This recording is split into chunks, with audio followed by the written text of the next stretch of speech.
그래서 일상생활에서 건강한 생활을 통해서 느끼는 즐거운 감정은 아무리 많이 느껴도 아무런 문제가 없다. 근데 마약이라는 건 기분 좋으려고 하는 거 아니에요. 마약이 그것만 하는 게 아니에요. 어떤 행동을 하냐면은 도파민 만드는 과정을 다 파괴시킵니다. 우리가 그걸 내성이라고 그래요. 도파민이 다 파괴돼가지고 나올 도파민이 없으니까 마약을 해도 재미가 없어. 처음에 느꼈던 그 기분을 잊을 수가 없어. 그게 생각이 나니까 그걸 느껴보고 싶은 거야. 그 기대감 때문에 하는 거야. 그러니까 하기 전에는 어때요? 기대감 때문에 막 가슴도 두근두근거리고 손도 떨리고 막 흥분되고 그러는데 막상 하고 나면 별게 없는 거야. 하자마자 후회를 합니다. 저는 수많은 환자들을 만나봤는데 다 성불구자가 돼요. 그리고 약을 했을 때 어떤 기분을 느낀 거를 평상시에 느낄 수가 있을까요? 재미가 없잖아요. 그러니까 일상적인 낙을 다 망가뜨리는 거야. 마약을 복용하면 우리 뇌에 어떤 변화가 일어나나요? 실제로 기분이 좋아지는 건가요? 그렇죠. 이제 뇌를 자극해서 도파민을 과도하게 분비시키기 때문에 그런 느낌을 갖게 돼요. 여기 보면은 뇌에도 이제 여러 가지 부위별로 역할이 따로 있지 않습니까? 우리 뇌에도 기분을 좋게 하는 부위가 있어요. 여기 보면 리워드라고 해서 보상회로라고 있죠. 여기에 도파민이 증가하면 기분이 좋게 돼 있습니다. 그래서 여기 보상회로라 그래요. 왜 보상회로라 그러냐면은 보상이 주어지니까 또 하고 싶어질 거 아니에요.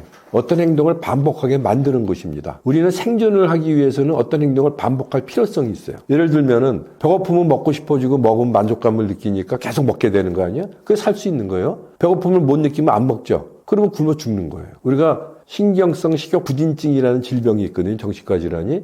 이건 자기가 뚱뚱하다고 생각해서 안 먹는 병이에요. 그래서 카펜터스 멤버가 이 병으로 굶어 죽었죠. 성관계를 해야지 번식이 됩니다. 그죠? 난자와 정자가 수정이 돼서 모든 동식물은 번식의 본능이 있기 때문에 번식을 하려면 성관계를 자주 해야 돼요. 그죠? 그러니까 하면은 기분 좋게 만들어야지 반복할 거 아닙니까? 예를 들어서 성관계를 하는데 고통스럽게 만들면 누가 하겠습니까? 그러면 번식이 안 되면 그 종은 멸종이 되는 거예요. 우리가 힘들지만 아이들을 열심히 키우는 것도 거기서 보람이나 행복감을 느끼기 때문에 하는 거죠. 그래서 그거를 좋은 감정을 만들어주는 것이 바로 보상회로예요. 여기 일시적으로 도파민 높아진 기분이 좋아져서 여기를 쾌감중추다 이렇게 얘기를 합니다. 그리고 여기가 망가지면 어떻게 될까요? 삶에 재미가 없겠죠. 아무런 낙이 없죠. 여기는 살맛나게 만들어주는 것이에요. 우리가 일상으로 느끼는 즐거움, 기쁨, 쾌감, 보람, 행복 이런 거를 느끼게 만들어주는 거죠. 근데 중독은 여기 생기는 병이에요. 예를 들면 내가 일상적인 생활에서 건강한 생활을 통해서 아무리 쾌감을 느끼고 행복감을 느끼고 좋은 감정을 느낄 때 그 도파민을 한 300개 썼다. 근데 마약을 하니까 500개, 1000개가 확 나온다고 생각해 보세요. 평상시 느껴보지 못한 새로운 차원의 느낌을 갖게 되는 거 아닙니까? 그러니까 깜짝 놀라는 거죠. 야, 이게 뭐지? 그래서 또 한 번만 더 이렇게 반복하게 되는 특징이 있죠. 그래서 여기를 중독 중추다. 도박 중독, 게임 중독, 모든 중독은 다 여기에 관련된 거예요. 근데 이런 뇌는 이러한 뇌 세포로 이루어져 있는데 이게 한 약 1000억 개가 있대요. 이 연결고리가 한 200조의 네트워킹을 형성하고 있는 어마어마한 컴퓨터 같은 거죠. 근데 우리는 불행하게도 늙잖아요. 노화가 일어나는데 사춘기가 지나고 나면 노화가 시작이 됩니다. 하루에 5만 개, 10만 개가 뇌세포가 파괴된다 그러니까 우리는 벌써 한 15살부터 늙기 시작하는 거예요. 그러다 죽는 거죠. 근데 거기다가 뇌가 다치거나 병이 들거나 마약을 남용하게 되면 파괴가 더 심해져서 빨리 문제가 나타나는 거죠. 중독을 이해하려면 연결고리를 알아야 되는데 그 시냅스라 그래요. 이거를 보면 어떻게 일을 하냐면 세포와 세포 사이에 빈 공간이 있어서 여기 시냅스라 그러거든요. 자극을 받으면 전 세포에서 신경 전달 물질이 분비돼 나와요. 그러면 다음에는 이 리셉터 수용체가 있어가지고 여기 딱 달라붙으면은 정보가 전달되고 쓰고 남은 거는 이제 리업테이크 펌프라 그래서 다시 빨아들여가지고 재활용을 하는 그런 과정을 통해서 뇌가 일을 합니다. 그래 이제 아까 보상회로에 도파민 높아지면 기분이 좋아진다 그랬으니까 그걸 예를 들면은 여기가 이제 보상회로에 있는 시냅스라고 생각해 보세요. 여기 평상시 한 50개 나오던 도파민인데 성관계를 하니까 300개 확 쏟아져 나오는 거예요. 우리가 쾌감을 느끼는 거죠. 거꾸로 얘기하면 성관계를 하는데 도파민이 안 나오면 아무런 재미가 없죠. 우리가 뿐만 아니라 일을 했을 때 어때요? 성취감, 만족감을 느끼잖아요. 뿌듯하잖아요. 왜?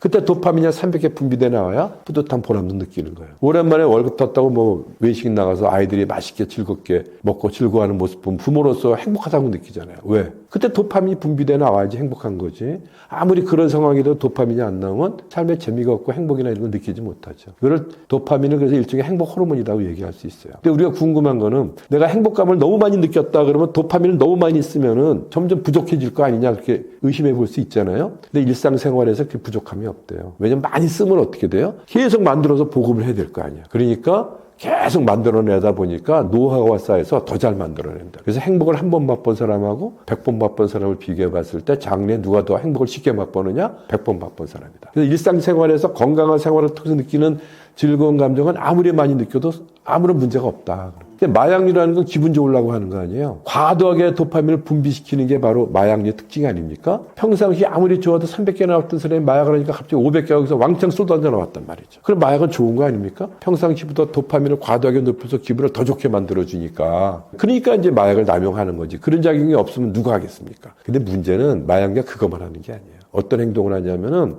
도파민 만드는 과정을 다 파괴시킵니다. 그러니까 역설적이지만 마약류라는 건 어떤 작용을 하는 거예요? 도파민을 만들지 못하게 방해하면서 쌓여있는 도파민을 바깥으로 확 밀어내는 역할을 하는 거예요.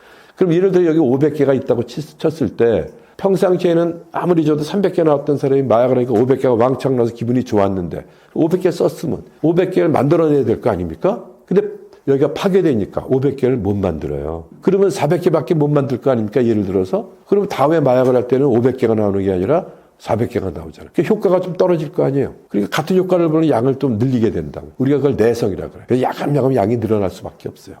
그러면 또 파괴가 되니까 이제 300개 나오고 200개 나오고 100개 나오다가 이제 말기쯤 가면 어떨까요? 마약을 해도 나올 도파민이 없죠. 그럼 마약을 해도 재미가 없잖아요. 그러면 마약할 필요가 있어요? 없죠. 마약은 재밌으려고 한 건데 마약을 해도 재미가 없어. 그럼 할 필요가 없잖아요. 근데 중독이 되면 그래도 해요. 왜 하나를 봤더니 두 가지 이유가 있어요. 그걸 그래프로 한번 그려봤는데요. 이게 평상시 정상적인 생활에서 쾌감이나 즐거움이나 행복감을 느낄 때 도파민을 300개 썼는데 마약을 하니까 500가 왕창 나오니까 이걸 잊을 수가 없는 거예요. 이게 머릿속에 딱 각인이 돼가지고 이게 평생 가는 거예요. 그럼 마약 그럼 이 생각이 나는 거예요. 그러면 이것만 주는 게 아니라 도파민이 파괴되니까 점점 줄어들 거 아닙니까, 나오는 게. 그러니까 말기쯤 가면 어떻게 해요? 도파민이 다 파괴돼가지고 나올 도파민이 없으니까 마약을 해도 재미가 없어. 하는 이 첫 번째는 뭐냐면 이 말기 때 가서 마약 그러면 뭐가 생각이 나요? 처음에 500개 느꼈던 그 기분을 잊을 수가 없고 그게 생각이 나니까 그걸 느껴보고 싶은 거야. 그 기대감 때문에 하는 거예요. 근데 하면 뭐예요? 안 나오지. 그러니까 하자마자 후회를 합니다. 그러니까 하기 전에는 어때요?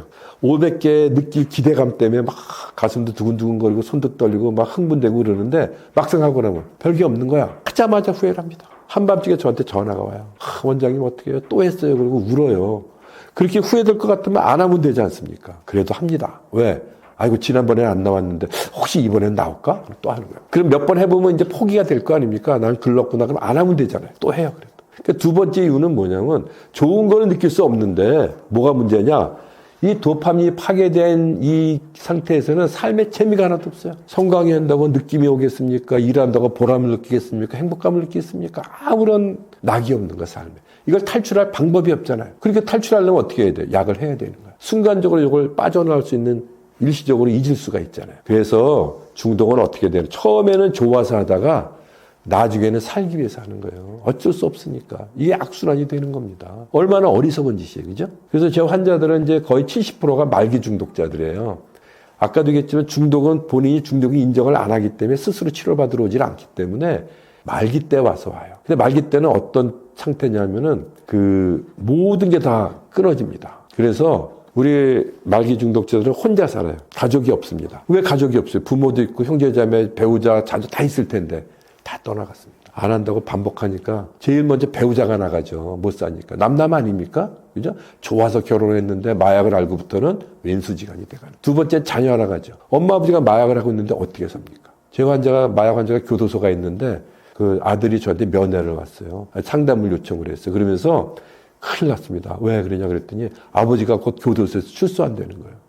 아버지가 교도에서 고생하다 보면 반가이 맞아야 되는데 얘는 걱정이 되는 거예요. 아버지가 나와서 또 마약하고 난리치게 뻔한데 자기 결혼하려고 상견례 날짜를 잡아놨는데 아버지가 나오면은 이 결혼도 깨질까봐. 차라리 아버지가 없거나 교도소가 있으면 잘 살아요. 그 사람도 자식 낳고 얼마나 좋아했을까요? 근데 그 자식이 아버지를 차라리 없어져야 될 존재로 여기는 거야. 이 마약 하나 때문에. 마지막까지 남는 사람은 부모죠. 자식을 못 버리잖아요. 근데 나이 들고 힘도 없고 이제 방법이 없는 거야. 하지 마라 하는데 어떻게 할 겁니까? 버릴 수도 없고 살릴 수 있는 방법이 없어요. 마지막에는 그래서 법에 호소하는 거예요. 애를 살리려고 신고합니다. 근데 본인은 또 자기 신고했다고 또 부모를 왼수처럼 생각하잖아요. 가정이 다 파괴돼요.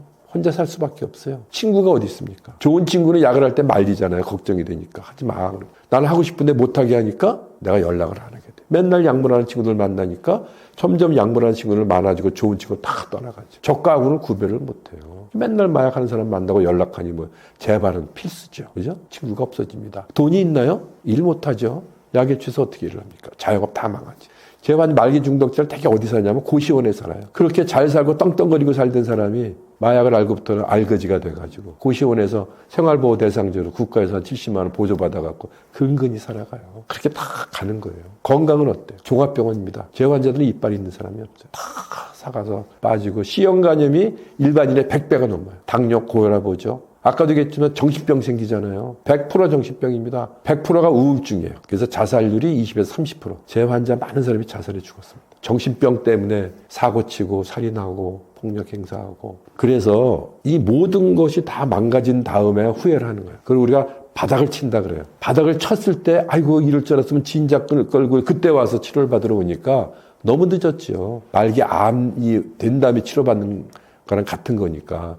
그래서 가장 빠른 시기에 치료받을 수 있도록 하는 게 제일 중요한데 그것이 이런 예방교육을 통해서 중독의 무서움을 알고 한 번으로 시작된다는 걸 알아서 예방하고 초기에 야, 이 무서운 걸 알면 빨리 치료받으러 올 거 아니겠습니까? 진짜 중요한 거죠. 그래서 뇌 질환이라 그래요. 뇌가 파괴되는 부위를 한번 봤어요. 굉장히 유명한 연구입니다. 우리가 필로폰, 암페타민을 했을 때 파괴되는 뇌 부위인데 빨간 데가 가장 파괴가 많아지거든요. 여기가 변연계라 그래요. 중뇌. 뭐 하는 것이냐면 감정 조절 기능이 있어요.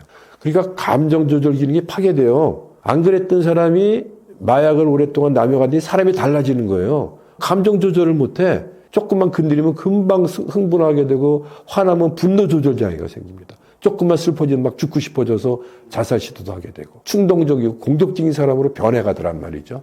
뇌가 거기가 파괴되니까 그럴 수밖에 없는 거예요. 더 무서운 건 뭐냐? 리워드 패스웨이. 보상 회로가 망가져요. 쾌감 중추가. 마약은 기분 좋으려고 하는 거 아닙니까? 일시적으로는 기분이 좋아지는 것 같은데 결과적으로는 어떠냐? 평생 기분 좋게 만들어주는 뇌 부위를 파괴시키고 있더라. 이걸 몰랐죠. 알 수도 없었고 누가 알려주지도 않은 거예요. 문제는 이게 다 망가진 다음에 알면 뭐예요? 미리 이런 사실을 알아서 예방을 해야죠. 그래서 뇌 질환이고 이것 때문에 정신병이 생기는 거예요. 전두엽도 망가지고. 그래서 마약류라는 거는 정신병을 만드는 약입니다. 외줄타기 하는 거예요. 잘만 타면 기분이 좋아지는데 아차 싶어서 떨어지기 시작하면은 계속 반복돼서 결국에는 인생 망가지고 가정이 다 파괴되고 그런 상태까지 가는 질병입니다. 내가 병강세가 되는 거 아닌가 하는 호기심에 마약을 시도하는 경우도 있다고 하는데요. 마약이 성기능에 미치는 영향은 무엇인가요? 많은 영향을 주죠. 각성제도 그렇고 중추신경 억제제도 그렇고 도파민을 일시적으로 높여주는 작용은 같거든요. 그러니까 평상시보다 어떤 행동을 했을 때 도파민을 더 높여주기 때문에 조금 더 자극적인 그런 감을 느낄 수가 있어요. 그런 작용이 있으니까 사람들이 남용을 하는 거예요. 근데 이거는 일시적인 현상이죠. 근데 그 감을 한번 느껴보면은 나중에 약을 안 하고 성관계를 하거나 어떤 행동은 재미가 없는 거예요. 재미가 없으니까 또 약을 찾게 되잖아요. 그럼 또 약을 찾게 되면은 성기능이 또 떨어져요. 그러면 나중에 이제 성불구가 되는 거예요. 착각하는 게 우리는 성에 대해서 잘못된 인식을 가지고 있어요. 뭐 크기가 커야 된다, 뭐 오래 해야 된다 이런 것들을 가지고 있기 때문에 약물에서 하다가 정신없이 그냥 하다가 깨고 나면 시간이 오래 흐른 거예요. 그러면 뒤에 가서 아 오래 했네 그러고 그냥 좀 흐뭇하게 느끼는 그런 거지 매 순간에 어떤 느끼는 건 아닙니다. 저는 수많은 환자들을 만나봤는데 다 성불구자가 돼요. 역설적이지만. 그리고 약을 했을 때 어떤 기분을 느낀 거를 평상시에 느낄 수가 있을까요?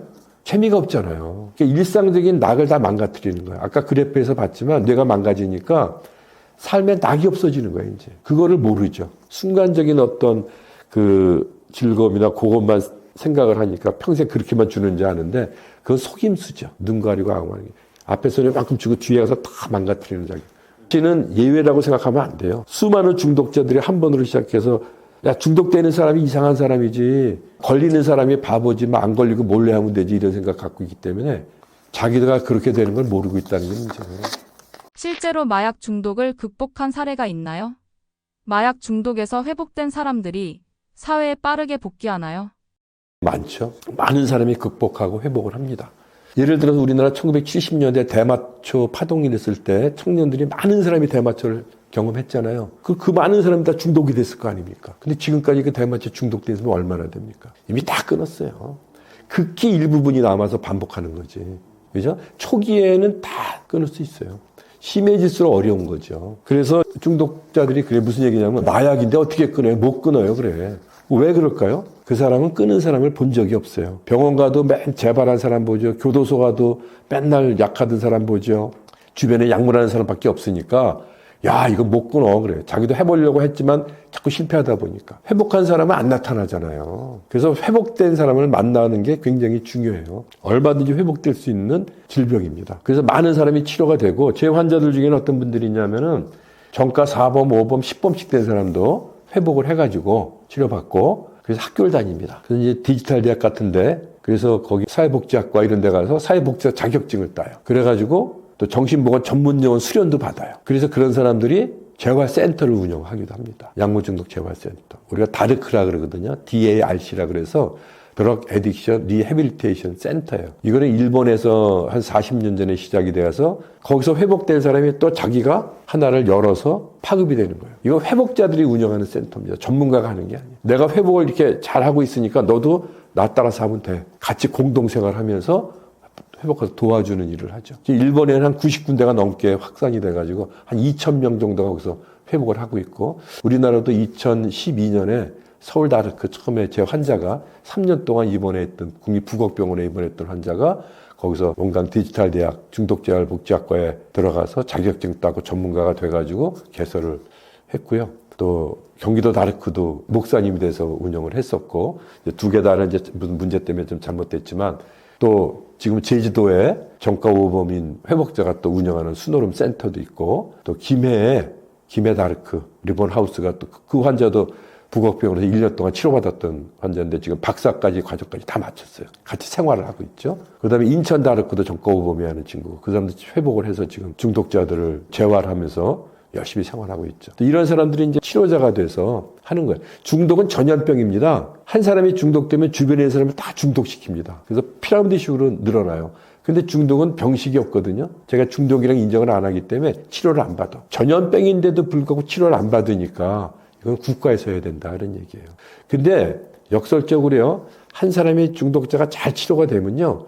그 사람이 옆에 있는 중독자를 회복시키는 일을 합니다. 피라미드식으로 자꾸 번져가요. 그래서 우리나라에 이제 NA라는 나르코틱스 아노니무스라는 이러한 단약 자조 모임도 2004년에 결성이 됐거든요. 예전에 제가 치료감호소에서 치료하던 환자들을 밖에서 한 달에 한 번씩 만나왔어요. 그게 2화 모임이에요. 두 번째 화요일날 모임. 이거를 이제 2004년에 공식적으로 NA로 만들어서 지금 현재 전국에 15군데에서 이 단약 자조 모임을 하고 있습니다. 여기는 회복자들끼리 모여서 서로 단약을 유지할 수 있도록 지지해주고 격려해주고 그런 모임을 꾸준히 하는 거죠. 또 거기서 회복된 사람이 이런 센터도 운영하고. 그래서 이제 병원에서도 이러한 그 회복자들의 역할이 굉장히 커요. 그럼 이제 미국만 하더라도요. 중독치료병원이나 시설에 1차 상담자 역할하는 사람의 80%가 이런 회복된 중독자들이에요. 엑스어뷰저라 그래서 예를 들면 내가 치료받았던 병원에서 회복이 되고 나와서 대학을 간다든가 일정한 과정을 거쳐서 상담자 자격증을 획득을 해요. 그러면 그걸 자격증을 가지고 제가 치료받은 시설이나 병원에 직원으로 취직을 해요. 그러면 그 사람이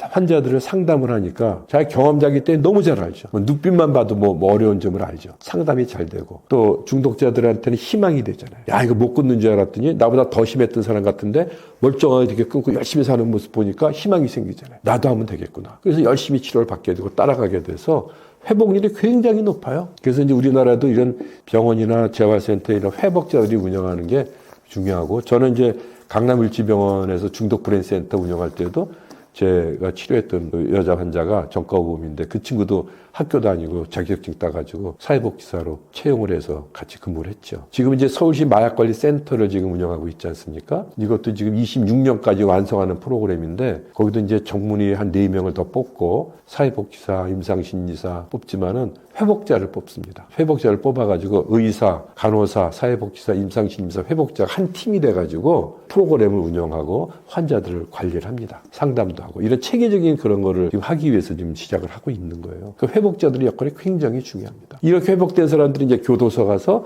마약사범들한테 나도 당신보다 더 심했던 사람이지만 회복됐고 치료받으면 얼마든지 빠져나올 수 있다는 거를 알리고 다니고 또 이런 사람들이 이제 뭐 학교의 학생들한테 자기 경험을 가지고 예방 활동 설명할 수 있지 않습니까? 국민들한테. 자기가 산 증인 아닙니까? 어떻게 망가졌는지, 자기가 왜 한 번만 했는데 이렇게 망가질 수밖에 없었는지를 증거를 보여주는 거 아닙니까? 산 증거죠. 굉장히 훌륭한 자산입니다. 그래서 저는 많은 사람을 제가 할 수는 없지만 소수의 인원으로 제대로 치료해서 이런 사람들이 아주 보람된 삶을 살게 만들면서 그걸 가지고 남들한테 치료적 도움을 주고 회복에 도움을 줄 수 있는 그런 사람으로 이렇게 만들어가는 게 제일 중요한 역할이라고 보고 있어요. 네, 초는 합법화인 나라도 많고 약한 약이라 괜찮다는 말이 있는데 사실일까요?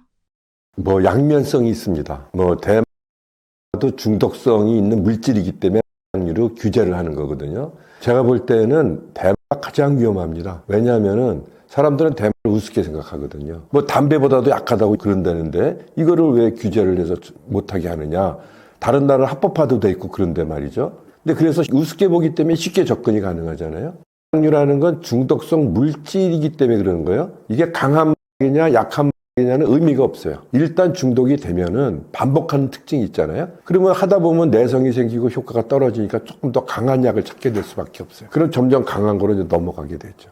우리나라에도 필로폰 중독자들이 제일 많은데 거의 대부분이 대마를 하다가 넘어온 사람들이 많습니다. 그래서 대마가 어떻게 보면 역설적으로 약하다 그러지만 위험한 약물이에요. 그러니까 중독은 아예 입문을 안 하는 게 원칙인데 쉽게 입문이 되는 거죠. 그렇죠. 게이트웨이 드럭이다 이렇게 얘기를 합니다. 그래서 이제 외국에 합법화도 돼 있는데 왜 그러냐 이 얘기를 하잖아요. 그럼 왜 미국 같은 데서는 합법화를 했을까요? 어마어마하게 많은 인구들이 약을 하는 거예요. 2023년의 통계를 보면은 미국의 마약류를 남용하는 인구는 6,100만 명으로 나와. 3억 5천의 인구 중에서 6,100만 명이 한다. 거의 6분의 1이 마약류를 남용한다는 거죠. 그중에 4,200만 명이 대마를 해요. 이게 합법화되어 있는 데도 있고 또 의료용 대마로 나오는 것도 있기 때문에 그렇습니다. 그러면 왜 합법화를 했을까요? 좋으니까 마음대로 해라. 그래서 합법화가 된 게 아닙니다. 너무나 많은 사람들이 마약류를 남용하기 때문에 이거를 컨트롤할 수가 없는 거예요. 그리고 투약하는 사람까지 잡아다가 벌 줄 수가 없죠. 한 사람을 법적 처리하는데 1년에 4만 불이 든다 그러니까 그 많은 사람은 어떻게 합니까? 그러니까 미국에서는 투약하는 사람은 그냥 내버려 두는 거예요. 너무 많은 사람이 마약류를 남용하기 때문에 투약자는 컨트롤이 안 돼요. 그러니까 어떤 식으로 하냐면 판매나 제조사범 위주로 수사를 하는 거예요. 그러니까 그걸 담당하는 게 마피아 아닙니까? 근데 이게 마피아는 위험 부담이 높아지니까 자꾸 대마 가격이 높아지잖아요. 그럼 대마하는 사람은 돈이 많이 필요하죠. 그럼 범죄가 늘어나는 거예요. 그럼 범죄를 줄이려면 대마 가격을 낮춰야 돼. 그렇다고 마피아 보고 너 싸게 팔라고 할 수는 없잖아요. 그러니까 어차피 컨트롤 할 수가 없으니까 차라리 우리가 팔자 그러면 마피아에서 10,000원에 판다 그러면 우리가 정부에서 1,000원에 팔아버리면은 돈이 많이 안 드니까 범죄가 줄어들 거 아닙니까? 그리고 그 양성화 시키면 어때요? 세금도 걷잖아요. 또 1,000원에 팔아도 이득이 남지 않습니까? 원가가 워낙 싸니까. 그러면 이득금하고 세금을 합해서 뭐에 쓰는 거예요? 중독자 치료 사업에 쓰는 거예요.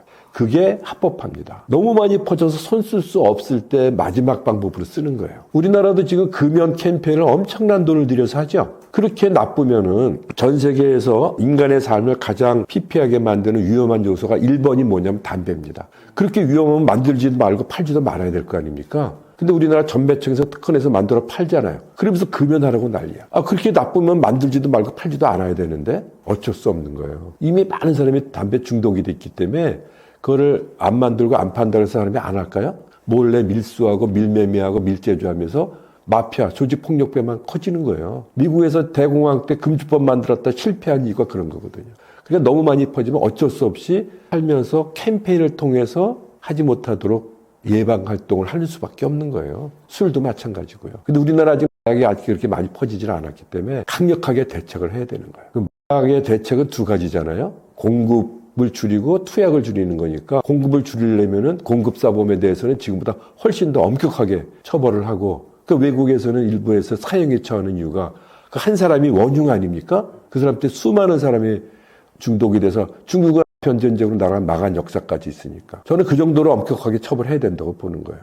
근데 투약자들은 중독이란 질병을 앓고 있는 사람인데 그걸 벌 준다 그래서 질병이 치료되면 얼마나 좋겠습니까? 오히려 교도소 가서 또 배워갖고 나오는데 그래서 벌 줘갖고는 해결이 안 되는 거예요. 투약자는.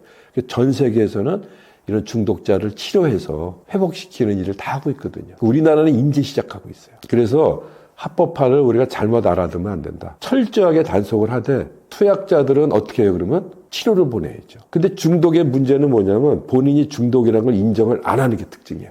도박 중독, 게임 중독, 알코올 그냥 다 마찬가지입니다. 남의 얘기라고 생각하죠. 그래서 스스로 치료를 안 받습니다. 그렇기 때문에 스스로 치료받으러 올 때까지 기다리다 보면은 너무 늦어요. 예를 들면 암으로 예를 들면은 전이가 된 말기 암일 때 와서 치료받는 꼴이기 때문에 효과가 별로 없어요. 모든 질병은 빨리 발견해서 빨리 치료하면 빨리 좋아지잖아요. 근데 중독은 빨리 안 온단 말이죠. 그렇기 때문에 법에 문제가 됐을 때 그때가 가장 빠른 시기일 수 있죠. 그때 치료를 연결시켜 주면은 빨리 치료를 받을 수 있을 거 아니에요. 그래서 저는 지금 경찰 단계에서부터 이제 검거가 되면은 바로 치료를 할 수 있도록 연계를 시켜줘야 돼요. 투약자의 경우. 그래서 그런 걸 가지고 이제 치료가 시작이 돼야 빨리 회복이 되죠. 그런 문제가 있어요.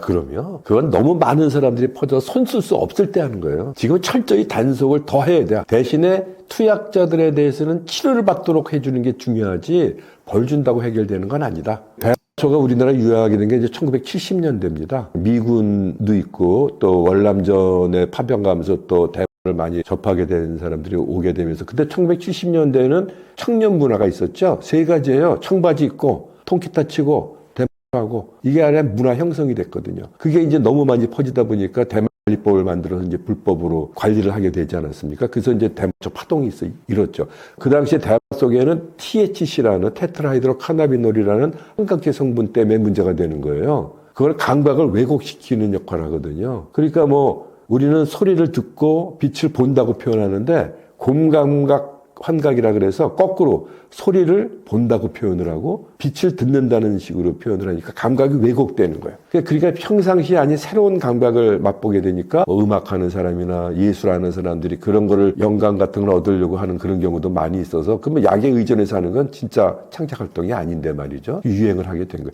그 당시 테트라하이드로 카나비놀의 농도는요. 지금은요. 그거의 17배가 높아요. 평균적으로. 그래서 그거를 이제 수지로 만들어 보면 농축이 되니까 THC 함유량이 몇 배 높아지고 요새는 액상대만 많이 하거든요. 그거를 농축시키면 액상대만 되면 또 높아져요. 그러면 옛날에 그 대마초 하던 거에 비해서 한 100배 이상 높은 거예요. 굉장히 무섭죠, 사실은. 저한테 오는 요즘 문제 있는 사람은 두 가지 유래예요. 하나는 때문에 정신병적 상태가 되는 경우입니다. 과다하게 투약을 하면 정신병이 생겨서 통계적으로도 일반인에 비해서 3배에서 5배 이상의 정신병을 유발시킨다. 그래서 제 환자들은 그런 정신병적 상태에서 치료받으러 오는 경우가 있고요. 또 하나는 뭐냐면은 법적인 문제가 됐을 때 이제 재판이 걸려 있거나 그러니까 선처받기 위해서 치료가 의뢰되는 경우도 있죠. 어찌됐든 그때라도 치료받으러 오면은 이제 치료를 시작할 수 있기 때문에 좋은 기회이긴 합니다. 클럽 드럭이라고도 하고요. 그 다음에 레이프 드럭. 이런 것들은 뭐냐면은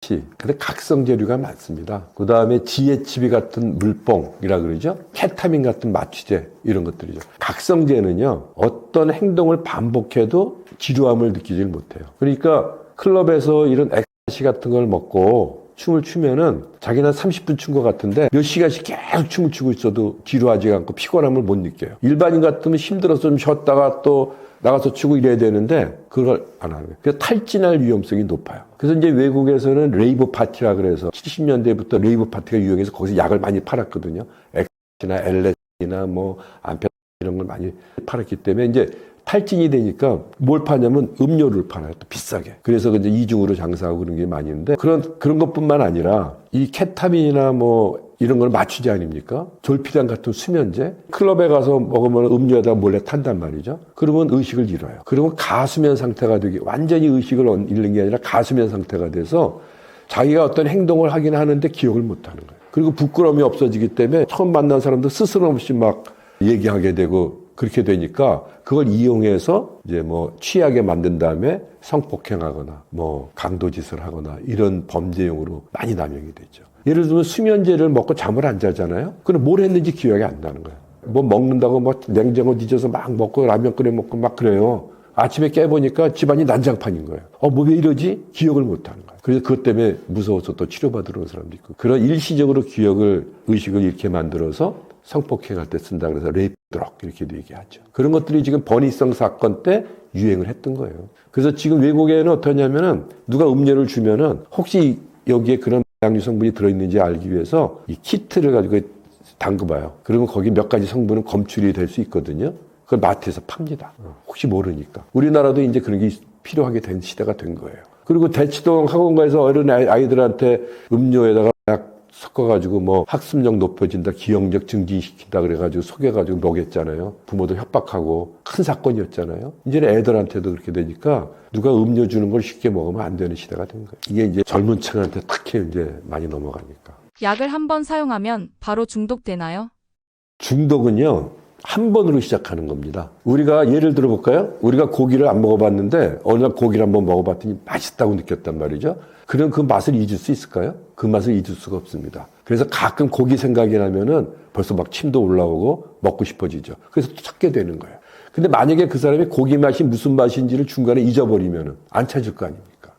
우리 뇌는 어떤 강렬한 경험을 가지게 되면 중요하다고 생각을 하기 때문에 우리 뇌의 기억 장치 속에 딱 저장을 해놔요. 그게 평생 유지가 되는 경향이 있습니다. 그래서 그 기억이 안 없어지기 때문에 생각날 때마다 이제 갈망이 생기는. 그러니까 마약류를 남용해 보니까 평상시에 느껴오지 못한 새로운 느낌을 딱 경험하게 되는 거 아닙니까? 그러니까 그 기억을 잊을 수가 없죠. 그래서 경험을 하게 되면은 이미 중독이 된 거죠. 그러면 중독의 치료는 간단하죠. 그 기억의 경험을 무슨 맛인지 잊어버리게 만들면 되는데 현재 그런 방법이 없어요. 그래서 한 번이라도 그런 맛을 느꼈다 그러면 이미 중독이 시작된 거예요. 그래서 그 생각이 날 때마다 반복하게 되는 경향이 있어요. 그래서 중독은 한 번으로 시작하는 거예요. 거기에 관련된 자료를 하나 보여드릴까요? 이게 뭐냐면은 이거는 콕 중독자를 대상으로 실험을 한 겁니다. 콕 중독자들한테 영화를 보여주면서 내 사진을 찍어본 거예요. 그래서 요 가운데 이제 네이처 비디오라고 해서 자연 풍경이 나오는 비디오를 볼 때는 뇌가 이렇게 나타납니다. 근데 화면이 바뀌어가지고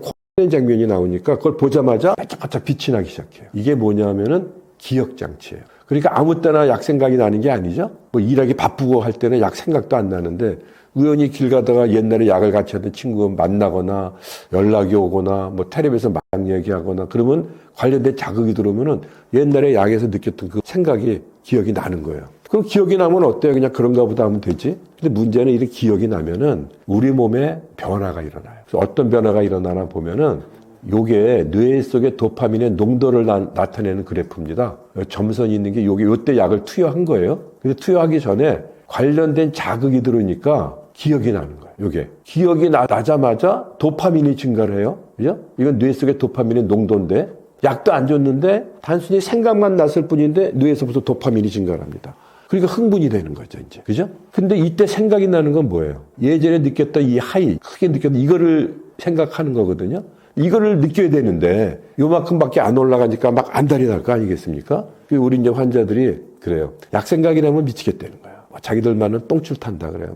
막 이걸 느껴야 되는데 요만큼밖에 안 올라가니까 막 안달이 나죠. 그러니까 어떻게든 약을 구하려고 그러고 재발이 되는 거예요. 그래서 기억이 났을 뿐인데도 도파민이 증가하는 것 때문에 그러는 거예요. 그래서 재발이 되는 거예요. 그러니까 쉽게 얘기하면은 재발이 되지 않을 치료는 그럼 어떻게 하느냐? 단순하죠. 자극을 없애면 돼요. 그죠? 관련된 자극을 없앨 수 없잖아요. 환자들이 저한테 오면 제일 먼저 하는 게 핸드폰 바꿔라. 전화번호. 왜? 예전에 약물하는 사람들과 관계가 연결되면 안 되잖아요. 완전히 차단하지 않으면 안 됩니다. 전화번호 바꿔야 돼요. 그래도 뭐 길에서 마주칠 수도 있고 텔레비에서 막 얘기만 해도 생각이 나는 걸 어떻게 해요? 자극을 완전히 없앨 수 없죠? 그럼 기억이 나는 기억을 없애버리면 되는데 그런 방법도 없잖아요. 그럼 어떻게 치료합니까? 반응을 바꾸는 거예요. 생각이 나도 도파민이 안 올라가면은 재발 안 할 거 아닙니까? 그러면 올라가는 이유가 뭐냐? 그러면 기대감 때문에 그런 거예요. 그러면 예전에 느꼈던 좋았던 느낌이 딱 생각이 나니까 좋은 거 그러고 이제 기대감 때문에 흥분이 되는 거거든요. 우리가 어렸을 때 왜 소풍 가기 전날 기대감 때문에 흥분해서 잠도 잘 못 자고 데이트하기 전에 가슴 설레는 거랑 똑같은 거거든요. 그러면은 이게 도파민이 안 올라가려면은 마약 그랬을 때 좋은 게 아니라 나쁜 게 생각이 나고 그 마약 때문에 얼마나 내가 피해를 보고 고생을 했는가를 먼저 느끼게 되면은 안 올라갈 거 아니겠습니까? 그래서 사람들은 그 피해는 축소시키고 요만큼 좋은 거는 뻥튀기 하는 게 중독자들의 또 특징이에요. 남들한테 뭘 얘기할 때는 이 마약을 갖다가 막 과장해가지고 신이 내린 선물이야 뭐 아무나 하는 거 아니야 이러면서 막 과대 포장을 하고 그럽니다.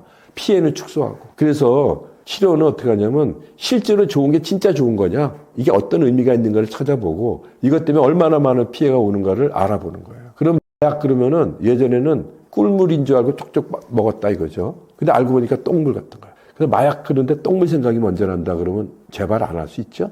실제로 그 피해를 알아보는 거예요. 근데 예를 들어 우리가 암을 알아보지 않았지만 암이 얼마나 무서운지 다 알죠. 그게 초기에는 아무 증상이 없어도 이게 암세포가 발견이 되면은 놔둔다고 없어지는 게 아니라 진행이 돼서 말기까지라는 걸 누구나 알잖아요. 그러니까 온 국민이 어떻게 해요? 암을 예방하려고 스스로 노력을 하잖아요. 그리고 건강검진 통해서 빨리 발견하면 빨리 치료하려고 애를 쓰듯이 중독도 마찬가지입니다. 내가 겪어보고 나서 무섭다 그러면 소용이 없는 거예요. 겪어보기 전에 중독이 얼마나 무서운지 다른 사람들의 경험이 많잖아요. 저는 거의 뭐 40년 가까이 뭐 많은 중독자를 봤기 때문에 그 말로가 얼마나 비참한지 그 가정이 어떻게 파괴되는지를 옆에서 생생히 지켜봤기 때문에 저만큼 마약을 무서워하는 사람은 아마 없을 겁니다. 근데 이거를 간접적으로도 경험을 해야 되는 거예요. 그래서 그걸 그 피해를 느끼게 되면은 예방할 수 있는 거죠. 그래서 중독은 한 번으로 시작되는 겁니다. 제 환자들의 대부분이 70%가 말기 중독자들이죠. 보통 뭐 5년, 10년에서 30, 40년 가까이 뭐 마약에 중독돼 있다가 이제 겨우 이제 치료받으러 오는 사람들이 많은데 물어보면은 아무도요 중독되고 싶어서 이럴 줄 알고 한 게 아닙니다. 좋다 그러니까 한 번만 해봐 그러니까 한 번 했는데 목을 느끼니까 야 이거 괜찮은데 한 번만 더 해볼까? 2번 하고 그러다 보니까 나도 모르게 뭐 3번 하고 세월이 흘러서 1년, 10년, 몇십 가게 되는 거예요. 이게 중독의 과정입니다. 이건 아무도 예외가 없어요. 누구나 다 그런 과정을 겪게 되는 거예요. 그래서 가능한 한 빠른 시기에 빨리 빠져나올 수 있는 방법을 강구해야 되는 거예요. 그래서 제일 중요한 거는 경험을 안 하는 겁니다. 현재 대한민국의 약 예방 교육과 재발 방지 교육은 어떻게 평가하시나요? 우리나라도 뭐 마약류 예방 교육을 하고는 있는데 학교에서 대치동 그 음료 사건 이후로 교육부에서도 이제 더 강화를 하고 있습니다. 그래서 초중 고등학교는 마약류 남용 예방 교육을 의무화했어요. 그러면서 뭐 어떤 식으로 교육을 하냐면은 마약은 위험하고 불법이야. 그러니까 무서우니까 하지 마. 이런 식으로 접근을 하고 있다는 얘기죠. 그죠? 그렇게 해가지고는 의미가 없다고 보는 거예요. 왜냐하면 마약류를 남용하는 사람은 불법인지 알고 하는 거예요. 어떤 식으로 해요? 그렇지만 나는 뭐 좋다고 그러니까 야, 한 번만 맛볼게. 한 번만 해보자 그러고 하는 거거든요. 근데 한 번만 했는데 어떤 기분을 맛보게 되면 이제 그때부터 중독의 길로 빠져들게 되는 거기 때문에 한 번도 안 하도록 교육을 해야 되는 거거든요. 그러기 위해서는 마약이 어떤 질병인지를 알려줘야 되는 거예요. 왜 한 번만 했을 뿐인데 반복하게 되는지. 아까 기억과 관련된 얘기를 했듯이 그 맛을 한번 느끼게 되면 그 기억이 안 없어지기 때문에 계속 반복하게 해서 재발이 많아지는 게 중독의 특성이기 때문에 안 하려고 해도 자꾸 반복하게 되고 하면 할수록 점점 빠져나오기가 힘들어지거든요. 그죠? 그리고 점점 진행이 되면은 결국은 많은 사람이 이제 20, 30%가 자살로 끝나고요. 병들어 죽고 사고사로 죽고 사망률이 굉장히 높아요. 그래서 이런 얘기가 있죠. 노인들 중에서는 마약 중독자가 없다. 왜? 이미 다 죽었어요. 그리고 자기만 죽네요? 가정이 파괴되죠. 나라가 망하니까. 그 피해를 내가 경험하지 않아도 다른 사람의 경험을 통해서 그게 얼마나 무서운지를 암처럼 미리 알 수만 있고 그렇다면 어떨까요? 그런 교육을 받으면은 이렇게 무서운 중독이라는 게 단 한 번으로 시작한단 말이야. 이걸 이해하게 되면은 야 진짜 무서운데 이게 한 번으로 시작한다고? 야 그럼 한 번도 안 해야 되겠다. 이렇게 이해가 돼야 예방교육이 될 거 아니냐. 이렇게만 교육을 한다면은 저는 뭐 짧은 시간, 1시간만 잘 교육을 해도 아주 효과적으로 예방교육이 이루어질 수 있다고 봐요. 지금은 문제가 뭐냐면은 청소년들의 약물 중독이 엄청나게 늘어난다는 거죠. 이 그래프를 한번 볼까요? 2017년 이전만 해도 40대가 가장 많았어요. 약 사범이. 근데 점점 30대가 많아지다가 2021년부터는 20대가 가장 많잖아요. 10대가 매년 50에서 100% 이상 증가를 하고 있습니다. 이걸 한번 볼까요? 예전에 비해서 20대가 4.5배가 증가했고요. 10대는 50배가 증가했어요. 급격히 늘어나고 있는 이유가 뭐냐면은 인터넷 때문에 그렇습니다. 예전에 약을 구할 때는 굉장히 어려웠어요. 누가 가지고 있는지도 모르고 어렵게 수소문해서 그냥 어렵게 이렇게 만나가서 비싸게 주고 구했거든요. 지금 인터넷 뒤지면 뭐 광고가 막 엄청나게 나와 있죠. 그리고 연락을 하면 SNS로 또 연락을 하죠. 추적이 어렵죠. 그러면 이제 대포통장으로 보내거나 뭐 가상화폐로 지불하죠. 그러면 뭐 택배로 오기도 하고 던지기라 해서 어디다 갖다 놓으면 더 찾아오면 되니까 상선이란 개념이 없고 그러니까 청소년들도 5만 원, 10만 원만 있어도 지금은 불법 마약부터 의료용 마약까지 뭐 어떤 도 쉽게 구할 수 있는 시대가 됐어요. 인터넷 잘 활용하고 채팅 많이 하는 친구들이 다 보면 청소년들 아닙니까? 청년층 아닙니까? 지금은 10대, 20대가 가장 위험한 집단이에요. 이런 사람들이 대개 대학생들입니다. 그죠? 우리나라에 외국에서 유학원 대학생들이 10만 명이 넘어요. 우리나라 왜 젊은 친구들이 매년 1만 명에서 2만 명 이상이 외국으로 유학 갑니다. 그런 데 가서 합법화돼 있고 의료용대만 있고 이런 넘쳐난 곳에 가서 쉽게 약을 접하다 보면 우습게 볼 거 아닙니까? 너도 나도 하니까. 그러니까 그런 거를 겁없이 그냥 우리나라에 갖고 들어오든가 그런 데에 대한 경계심이 허물어지니까 쉽게 또 마약에 접근하게 되고 그래서 젊은 층한테 엄청 늘어나요. 옛날에는 마약 그러면요. 나이 든 사람들이 몰래 숨어가지고 혼자서 아니면 둘이서 이렇게 몰래 했거든요. 지금은 공개적으로 클럽에 가서 하죠. 자기들끼리 모여가지고 파티할 때 하죠. 집단으로 합니다. 이제는. 얼마 전에 그 서울대, 고대, 연대, 카이스트 대학생들 동아리, 연합 동아리가 또 약으로 검거된 적도 있잖아요. 그 여기 대학에 지금 뭘 하냐면은 도파민 파티하자 뭐 이런 것들이 지금 널려나고 있어요. 이게 이제 대학가에 나와 있는 전단지입니다. 도파민 파티합시다. 그리고 여기는 홍대 뭐 나온 거예요. 액상 뭐 영감이 필요합니까? 액상대 하세요. 이거 완전 합법입니다. 이렇게 가짜 광고를 하고 있고. 그게 대학에 찌라시가 돌아다니면서 이 광고지가 나붙을 정도니까 대학이 얼마나 위험해요. 근데 대학에서는 이 약물남용 예방 교육이 없어요. 초중 고등학교까지만 있지. 그래서 대학생들한테 이런 예방 교육을 해야 돼요. 그래서 지금 DAPCO라고 DAPCOC라고 얘기를 하는데 여기 나중에 보면은 여기 드러그 앤 애딕션 프리벤션 센터 온 더 캠퍼스라고 있습니다. 그 대학을 위한 약물 남용 예방 센터. 그러니까 이거를 대학생들한테 그 약물 중독 예방 교육을 일부 훈련을 시켜서 이 친구들이 동아리 형태로 자기 이제 친구들 예방 교육을 하는 거 캠페인도 하고 뭐 신입생 환영회 할 때도 하고 또 축제 때도 부스 만들어서 일부 학생들 예방 캠페인 하고 또 많은 사람들이 또 남학생들 군대 가잖아요. 이제 군대가 위험합니다. 핸드폰 쓰죠. 월급 많이 받죠. 쓸 데는 없죠. 그러니까 도박 중독이 드러나고 약이 들어. 거래하면 택배로 들어오니까 다 일일이 검색도 안 돼요. 그래서 작년 7월부터는 이병 검사할 때 약 검사를 하게 돼 있도록 했거든요. 그 대학생들이 가서 군대 갈 거 아닙니까? 그래서 그런 사람들이 군대 가서도 예방 캠페인도 하고 사회에 일어나서 또 리더 역할을 할 수 있도록 하기 위해서 지금 전국 대학에 이런 예방 센터를 동아리를 만들자 해서 사단법인으로 만들었어요. 그래서 여기서 이제 훈련받은 아이들이 자기 학교에서 예방 활동을 하도록 해서 각 대학에 하나씩 만들자. 작년에 10군데 대학에다가 DAPCO를 만들었어요. 올해 한 50군데를 확대를 시키려고 지금 하고 있습니다.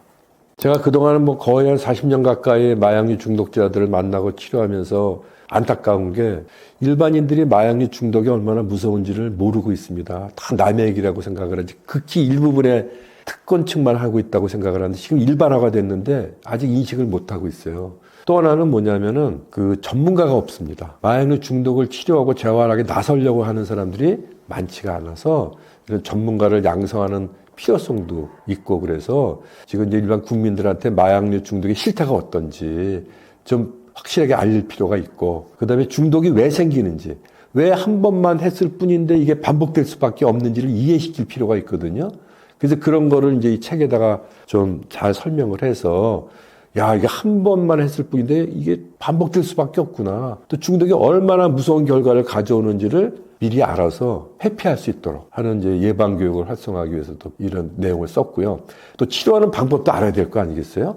어디 가서 도움을 받을지도 모르고 어떻게 치료하는지를 모르니까 그냥 참으면 되는 줄 아는데 그게 아니거든요. 그래서 치료하는 방법 또 어떤 도움을 받을 수 있는지를 안내하고 또 예방 활동할 때 어떤 게 중점적으로 이루어져야 되는지에 대해서 이렇게 좀 알릴 필요가 있어서 이 책을 내게 됐습니다. 대한민국이 이제 마약에 무력해질 수밖에 없는 과정으로 갈 수 있는 초입에 있기 때문에 지금 대책을 마련하지 않으면 위험해질 수가 있습니다. 그리고 제가 이제 느끼는 건 뭐냐면 우리가 이제 단약이라고 하는 거는 참는다고 생각해요. 참는 거는 의미가 없어요. 참는 거는 좋은 거를 전제하에 참는 거거든요. 해서는 안 되니까 억지로 참는 거죠. 그걸 참다 결국은 아예 더 이상 못 참겠다.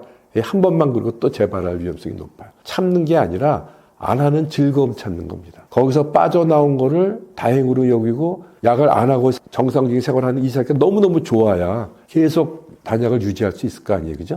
그런 게 치료의 중요성이지 억지로 참는 게 아니라 안 하는 즐거움 찾는 거다. 참을 때는 하는 사람이 부럽지만 내가 안 하는 걸 즐길 때는요. 약하는 사람들이 불쌍하게 보여요.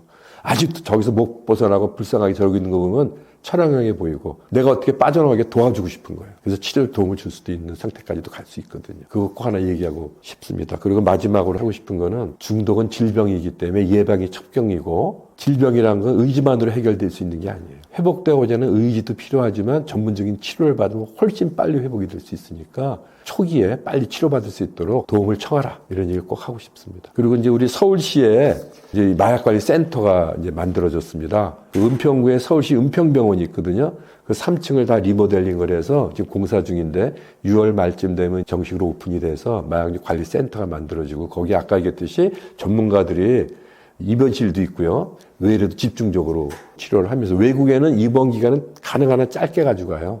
한 달 이내. 그리고 외래 치료를 집중적으로 합니다. 외래 와서 프로그램을 진행하면서 회복하는 거를 사회생활 하면서 치료하는 게 더 중요하지 고립되어 있는 거를 오래 할수록 또 부작용이 많거든요. 그래서 그런 시스템을 가지고 하려고 하니까 서울시에서 우리나라 지방자치단체에서는 체계적으로 이렇게 처음으로 서울시 마약관리센터를 만들어서 운영을 하고 있으니까 앞으로도 도움이 필요하시면 언제든지 연락하시면 됩니다.